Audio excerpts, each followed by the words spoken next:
کہتے جتنے پیسے کہو گے لگ جائیں گے. تو میں نے کہا یار ہر ایک کو بکاؤ مال نہ سمجھا کر, ہمارا بہت زیادہ ریٹ ہے تو دے ہی نہیں سکتا. کہنے لگے کون دے سکتا ہے؟ میں نے کہا دنیا میں کوئی بھی نہیں دے سکتا, ہمارا ریٹ ذرا زیادہ ہے. ہم نے اگر ریٹ مانگنا ہوا تو قیامت کے دن غوث اعظم جیلانی سے جا کے مانگیں گے, یا ان سے مانگیں گے جن کے نام کی دہائی دیتے رہے ہیں, تعریف مصطفیٰ کی کریں اور نتیجہ ہم دنیا داروں سے مانگیں, انہی سے لیں گے نتیجہ جن کے قصیدے ساری زندگی گائے. ہاں تو اس لیے چکر سے باہر عام نام پر سے مطلب ادی کہتے ہیں کہ میں خود جاؤں گا پھر جا کے دیکھوں گا. ادی مدینے آئے دیکھنے, اور جب بندہ کسی کو دیکھنے آتا ہے تو تنقیدی نظر سے آتا ہے. کہتے ہیں میں مسجد نبی میں پہنچا تو کچی زمین پر غلاموں کے ساتھ, ادھر دیکھو یہ بھی تو حضور کی سنت ہے نا. حضرت ابو ہریرہ صحیح سند کی حدیث بخاری میں فرماتے ہیں حضور کے ساتھ ایک سفر میں تھا, نبی پاک علیہ السلام نے فرمایا کھانا نہ پکا لے, حضور پکا لے. فرمایا تو گوشت لے آ, تو اس طرح کر مسالہ جات تیار کر لے, تو فلاں چیز کر لے. آخر میں حضور فرمانے لگے میں لکڑیاں اکٹھی کر کے لاتا ہوں. اللہ کرے پیرانو حدیث زبانی یاد ہو جائے, آمین تے آکھیا جے. میں لکڑیاں اکٹھی کر کے لاتا ہوں. عرض کی یا رسول اللہ ہم کر دیں گے. تو محبوب نے فرمایا سارے کٹھے نہیں جا رہے, کوئی عرض نہیں میں بھی لے آؤں گا. تو فرماتے حضور اٹھے اور لکڑیاں اکٹھی کر کے لائے.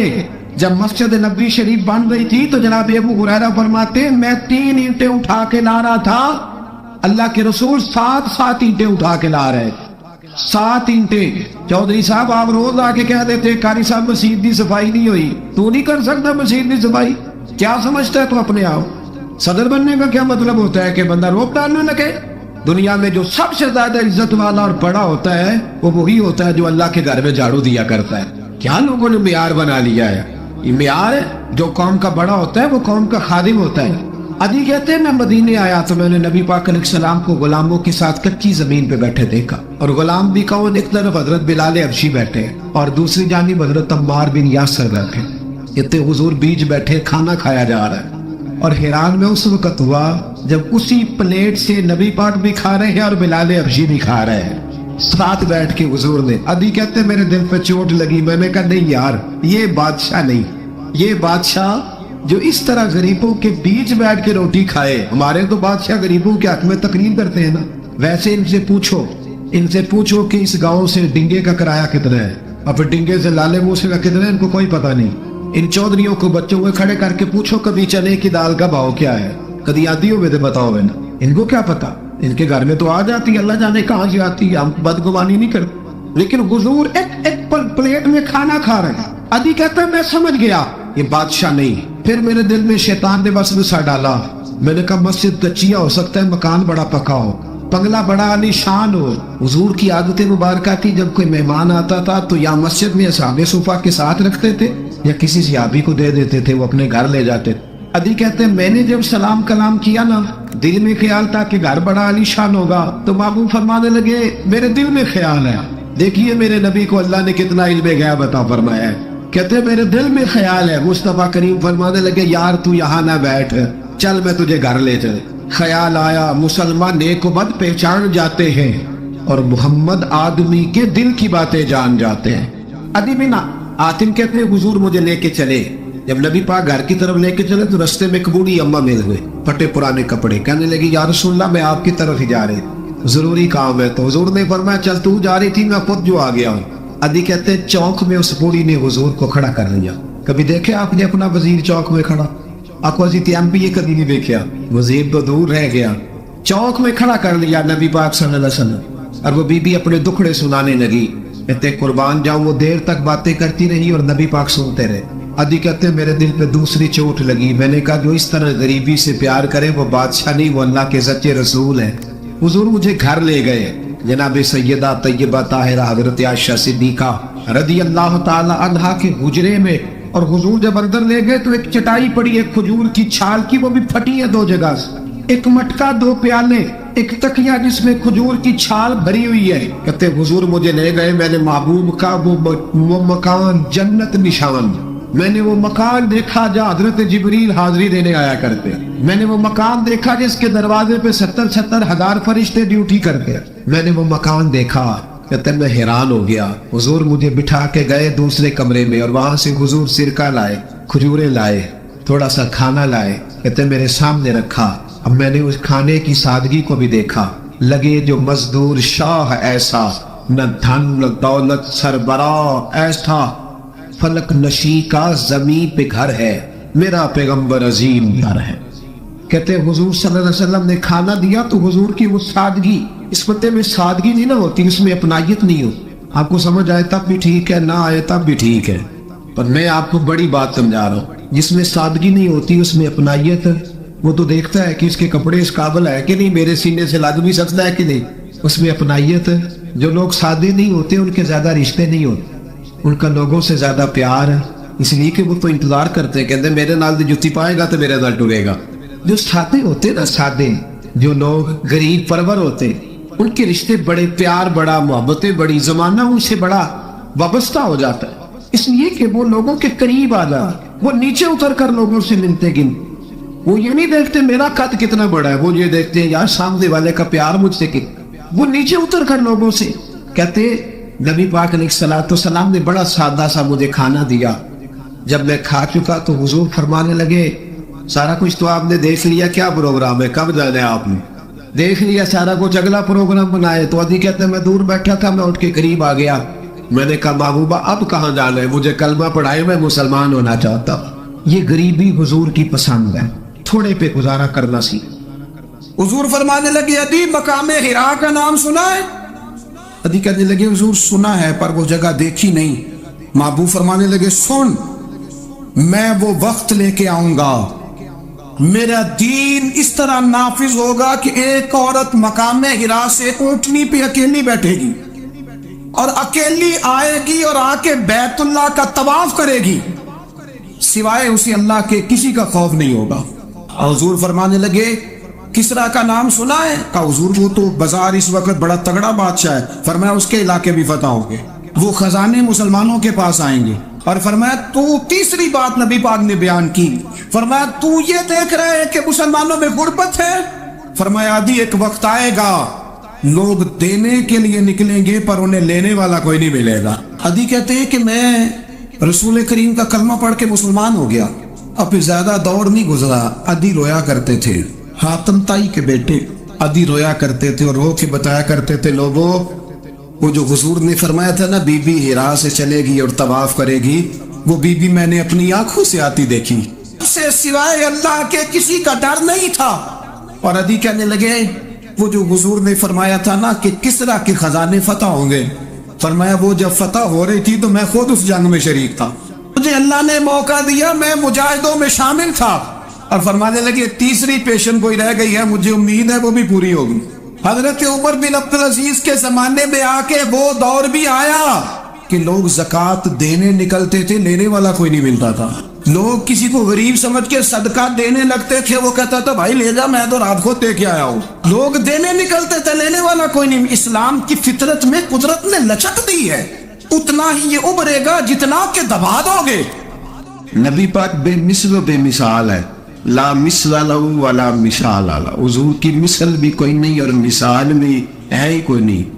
اللہ کریم نے معبود جیسا دوسرا بنائے کوئی نہیں.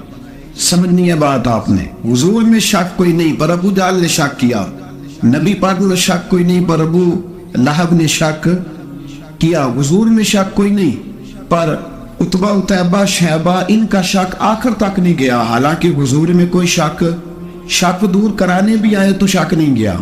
ایک دفعہ نہیں, کئی دفعہ, ترجمے دفعہ, 20 دفعہ. ایک ابو جہل کو نہیں, دماغ میں شک تھا, حالانکہ حضور میں کوئی شک نہیں. ایک دن آ کے کہنے لگا کہ بتائیے میری مٹھی میں کیا ہے, تو نبی پاک صلی اللہ تعالی علیہ وسلم نے فرمایا اگر میں نے بتا دیا, کہنے لگا اگر آپ نے بتا دیا تو میں کلمہ پڑھ لوں گا.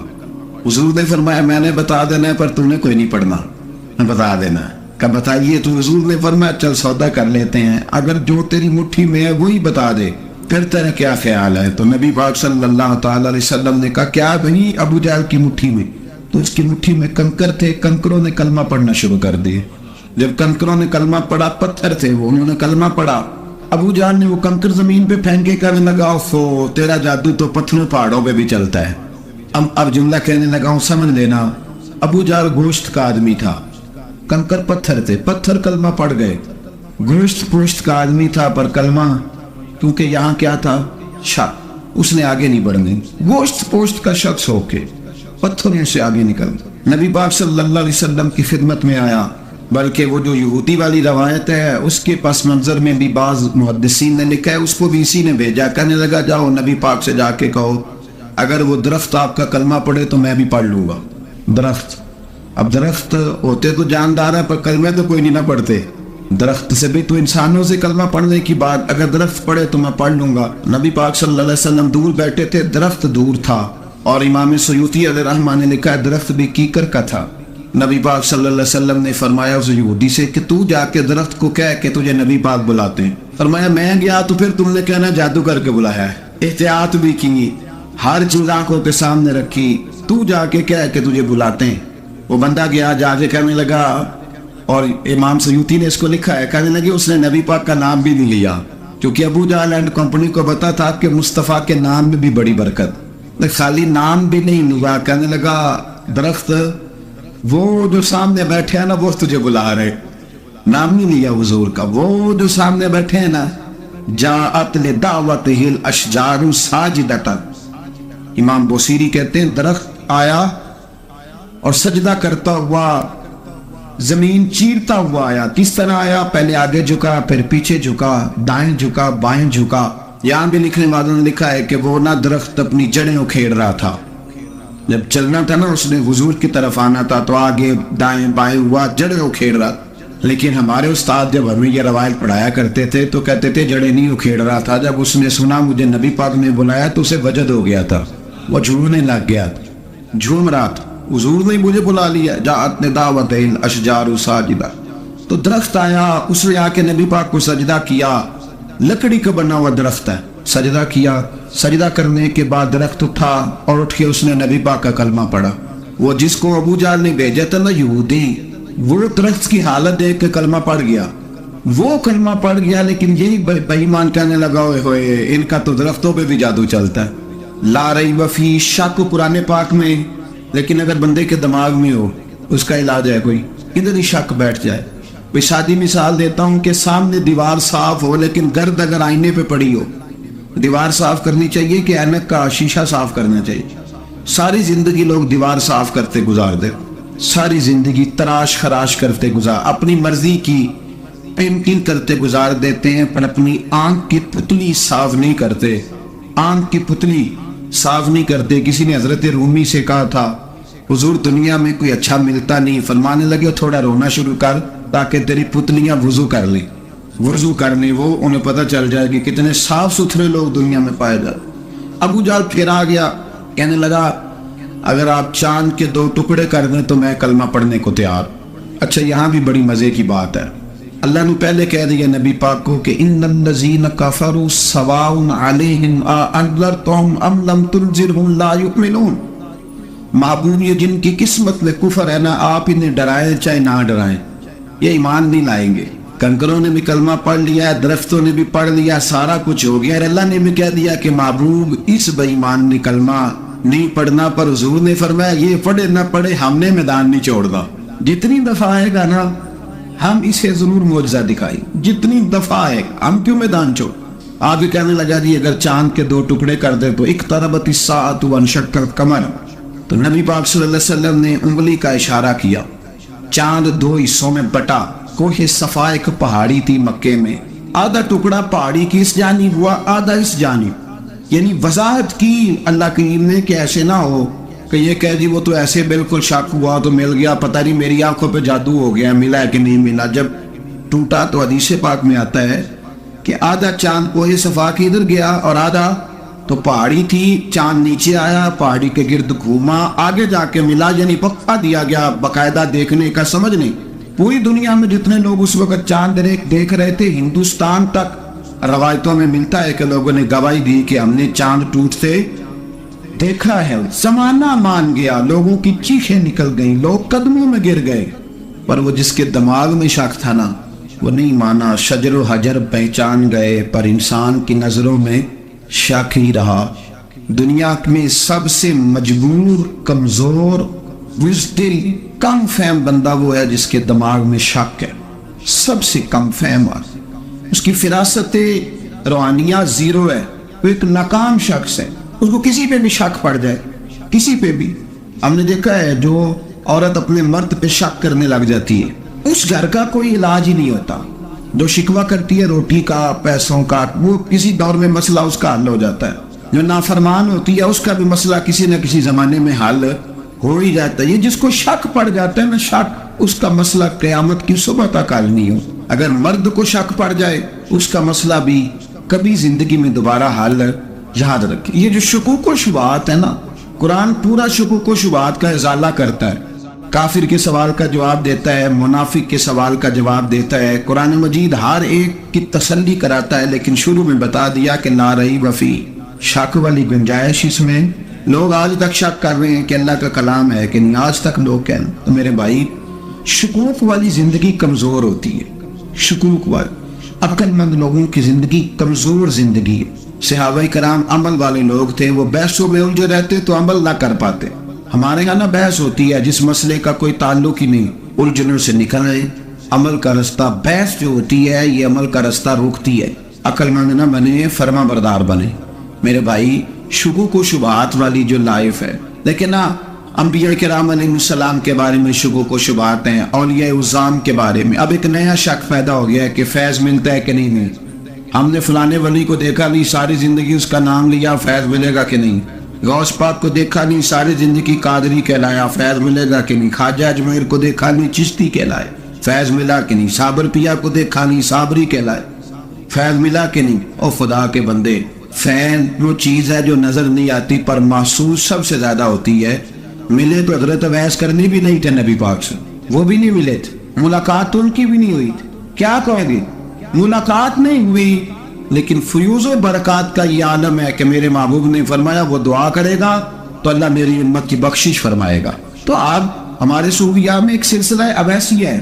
سلسلہ اویسیہ میں اکثر ملاقات نہیں ہوتی, اکثر نہیں ملاقات ہوتی بغیر دیکھیں نا, آپ جب کسی کا نام جپتے ہیں, جب کسی کا نام لیتے ہیں, جب اسی کا ذکر کرتے ہیں, جب اسی کے تذکرے میں رہتے ہیں تو اللہ تبارک و تعالیٰ کے یہ جو کامل لوگ ہوتے ہیں یہ متوجہ ہو جاتے ہیں, ان کی توجہ ہوتی ہے. اور خود سرکار نے فرمایا دو آپس میں محبت کرنے والے, ایک مشرق میں ایک مغرب میں, قیامت کے دن اللہ دونوں کو جنت میں اکٹھا فرما دے گا.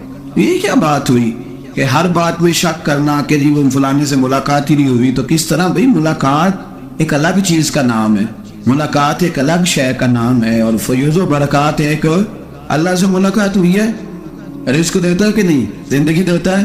تو اس لیے ہر چیز کو ٹھیک ہے, وہ جو جگہ جس جگہ پہ جو بات ہے اس کو وہاں رہنا چاہیے, لیکن یہ شکوک ہے ان سے باہر نکلیں, ان سے باہر آئیں. اور یا اللہ کا جو فیضان ہے, ان کی جو محبت ہے, ان کے جو طریقہ. حضرت سلیمان بن بشار رحمت اللہ علیہ بزرگ گزرے ہیں, وہ کہتے ہیں میرے پاس میں بڑا خوبصورت تھا, جوانی میں دین کی تھوڑی سی خدمت کرتا تھا تو ایک عورت آ گئی. اس عورت نے میرے ساتھ کچھ مجھ سے مانگا, مطالبہ کیا, تو میں نے کہا کوئی بھکارن ہے. میں نے جب اس نے نقاب اڑا ہوا تھا, جب میں نے اس کی طرف پیسے دینے کے لیے, خیرات دینے کے لیے کوئی چیز بڑھائی تو اس نے چہرے سے کپڑا ہٹایا. میں نے نظر جھکا لی, کہنے لگی سلیمان میرا رنگ روپ تو دے, میں کتنی خوبصورت ہوں, میں تیری محبت میں گرفتار ہو گئی, خدا رہا میں اپنے آپ کو تیرے حوالے کرتی ہوں. آپ فرماتے ہیں جب اس کے نیت اور ارادے میں اور لفظوں میں نے فطور دیکھا تو میں استغفر اللہ پڑھتا وہاں سے بھاگ گیا. اتنا دوڑا کہ میں بصرہ سے باہر نکل گیا, شہر سے ہی باہر آ گیا. عورت سے دوڑ رہا ہے, مرد, نوجوان, خوبصورت. فرماتے عشاء کی اذانیں ہو رہی تھی, نماز پڑھ کے میں مسجد میں سو گیا تو مجھے حضرت یوسف علیہ السلام کا دیدار ہو. جناب یوسف کہتے ہیں میں حضور کا غلام اور غلاموں کا غلام اور صدیوں بعد کا غلام. تو جناب یوسف علیہ السلام میری خواب میں آئے اور کہنے لگے اٹھ جوان, میرے سینے سے لگ, یار تو نے تو نبی پاک کا امتی ہو کے وہ کام کیا ہے جو میں نے نبی ہو کے کیا تھا. اب کام حضرت یوسف والا کیا تھا نا, تو صدیوں اور سالوں اور مہینوں کا فاصلہ بن سکا. تو وہاں پہ مسئلہ یہ ہے کہ شکوک و شبہات والی زندگی نقصان دیتی ہے. حضرت ہمارے سلسلہ مقدسہ میں ایک سلسلہ علویہ ہے جو اعلیٰ حضرت فاضل بریلوی کو حاصل تھا. شاہ عبدالعزیز صاحب محدث دہلوی رحمۃ اللہ تعالیٰ علیہ نے بڑا لکھا مولا علی کی شان پہ, حضرت علی پہ کلام, ان کا ذکر, ان کے تذکرے اس قدر فنا ہو گئے کہ ہر وقت ذکر علی کرتے. فرماتے ہیں مجھے خواب میں حضرت علی کا دیدار ہوا, انہوں نے مجھے بیعت فرمایا اور مجھے اپنے سلسلہ مبارکہ میں اجازت دی. تو شاہ صاحب رحمت اللہ علیہ فرمایا کرتے تھے کہ میں نے وہ بہت کم لوگ ہیں جن کو پھر ان میں بیعت فرمایا جاتا ہے, تھوڑے چند لوگ, اور ان کو سلسلہ مبارکہ میں اس میں چند لوگ ہیں. اعلیٰ حضرت کے بعد شاہ رسول ہے, شاہ رسول کے بعد شاہ عبدالعزیز محدث دین بھی, وہ ڈائریکٹ مولا علی شیر خدا سے بیعت. تو مطلب یہ ہے کہ کام شکوک و شبہات سے نکلیں. قرآن نے کہا لا ریب فی, قرآن میں شک البتہ وَإِن كُنتُمْ فِي رَيْبٍ مِّمَّا نَزَّلْنَا عَلَىٰ عَبْدِنَا, بندے کچھ شک کرتے ہیں, اگر انہیں شک ہو تو اس طرح کریں کہ فَأْتُوا بِسُورَةٍ مِّن مِّثْلِهِ, پھر اس کی مثل ایک صورت لے کے آئیں, اور وَادْعُوا شُهَدَاءَكُم مِّن دُونِ اللَّهِ إِن كُنتُمْ صَادِقِينَ, سارے بے شک اپنے حمایتی بلا لیں اگر وہ سچے. شک والی دنیا سے باہر نکل آئے, حقیقت والی دنیا کو قبول کریں. شکوک و شبہات کا ازالہ نہیں ہوتا, شک دوسرے شک کو جنم دیتا ہے, نقص دوسرے نقص کو جنم دیتا ہے, غلطی دوسری غلطی کو جنم دیتی.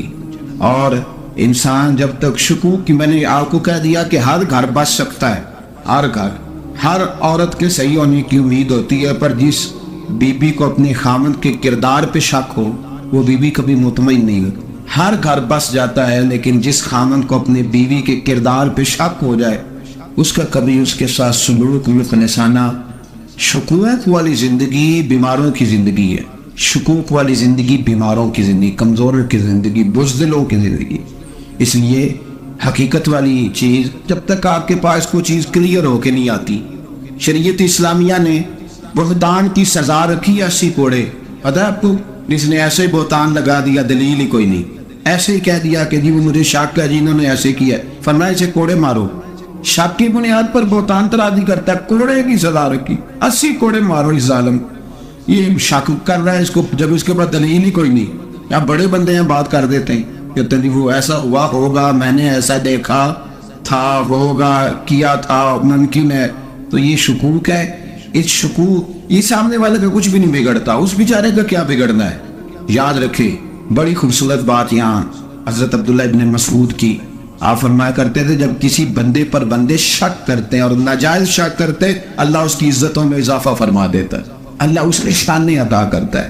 اپنی زندگی کو بیماریوں سے نکالیں. یہ روحانی بیماری ہے شک, اس سے باہر آنا. یہ ظلم ہے. اولیاء پہ بھی شک, صوفیاء پہ بھی شک, علماء پہ بھی شک, ہر بندے پہ شک, کوئی صحیح نہیں, سارے غلط, میں اکیلا صحیح. اس شک سے باہر آ جائیں. یہ نفسیاتی مریض بنا دے گا, بے سکون کرے گا, بے قرار کرے گا. جس ترتیب سے ہم مسکراتے ہیں, جس ترتیب سے ہم روتے ہیں, جس ترتیب سے ہم کسی بات کا اظہار تشکر کرتے ہیں, خدا ان باتوں سے پاک ہے. اب بہت ساری حدیثوں میں آیا کہ وہ مسکراتا ہے, تو کیا مطلب ہے مسکرانے کا؟ تو علماء تفسیر نے لکھا مسکرانے کا مطلب یہ ہے کہ وہ بڑا ہی راضی ہوتا ہے اپنے بندے سے, بڑا راضی ہوتا ہے. یہ مطلب ایک تو مسکرانے کا مطلب یہ ہے کہ وہ بڑا راضی ہو گیا, بڑا راضی ہو گیا, وہ مسکرا دیا اپنے بندے پہ. اور ایک اس کا معنی خود نبی پاک صلی اللہ تعالی علیہ وسلم نے بیان فرمایا. مسند امام احمد بن حنبل میں حدیث ہے, حضور سید عالم علیہ السلام سے صحابہ نے پوچھا یا رسول اللہ شہید تو بڑے لوگ ہوتے ہیں, شہیدوں میں افضل کون ہے؟ تو اللہ کے حبیب علیہ السلام فرمانے لگے وہ والا بندہ جو ڈٹ گیا تھا کافروں کے مقابلے میں, وہ ہلا نہیں, پوری طرح ڈٹ کے جو لڑا وہ شہداء میں افضل ہے. حضور فرماتے ہیں وہ جنت کے بالا خانوں میں سیر کرے گا اور رب اسے دیکھ کے مسکرائے گا, رب اسے دیکھ کے مسکرائے گا. اللہ تعالیٰ مسکراتا ہے اسے دیکھ کے. اور اگلے جملے میں حضور نے وضاحت کر دی, فرمایا جب رب دنیا میں کسی پر مسکراتا ہے نا تو اس کا معنی یہ ہے کہ قیامت میں پھر اللہ اس سے حساب کوئی نہیں لے گا. جس پر اللہ دنیا میں مسکرا دیا اس سے کوئی حساب, تو وہ کام ڈھونڈنے چاہیے نا جس سے اللہ مسکرائے. ویسے کبھی ہم ایسا کرتے ہیں کہ نہیں کہ کسی کو راضی کیا جائے؟ یہ کام ہم کرتے ہیں کہ ہماری کمپنی کا جو سربراہ ہے وہ ہم سے راضی رہے, جس ادارے میں ہم پڑھاتے ہیں اس ادارے کا بڑا ہم سے راضی رہے. یہ کرتے ہیں ہم, اس کے لیے کچھ نہ کچھ ہیلے بہانے ہم کرتے ہیں. برادری, قبیلہ, علاقہ, بستی, لوگ کسی طریقے سے ہمارے ساتھ مطمئن رہے, کرتے ہیں نا یہ سارے کام. اس میں تھوڑی مشکل بھی ہمیں آتی ہے, لیکن کرتے ہیں. کیا کریں, گھر میں بھی کئی دفعہ ایسا ماحول بنانا پڑتا ہے. چلیں ایک اور میٹھی مثال دیتے ہیں, زیادہ سمجھ میں آئے گی. چھوٹا بچہ خوش رہے, آپ اس کے لیے محنت نہیں کرتے. وہ چھوٹا ہے, اس کو خوش کرنا فرض ہے ابا پہ, لیکن وہ کہتا ہے کہ میں نے موٹر سائیکل لینا ہے. چھوٹا ہے, چلا ہی نہیں پائے گا, تو ابا پھر اسے راضی کرتا ہے, کہتا ہے بیٹے چھوٹا سائیکل لے دے, چل میں تجھے اڑانے والا جہاز لے دیتا ہوں. مقصود کیا ہے کہ اس کو ناراض نہیں کرنا, یہ روئے نہ, اس کا دل نہ ٹوٹے. یارو سنو نا میں کیا کہہ رہا ہوں. اگر چھوٹے بچے کے لیے وہ چیزیں ڈھونڈتے ہو, میرے ابا جی نا اپنے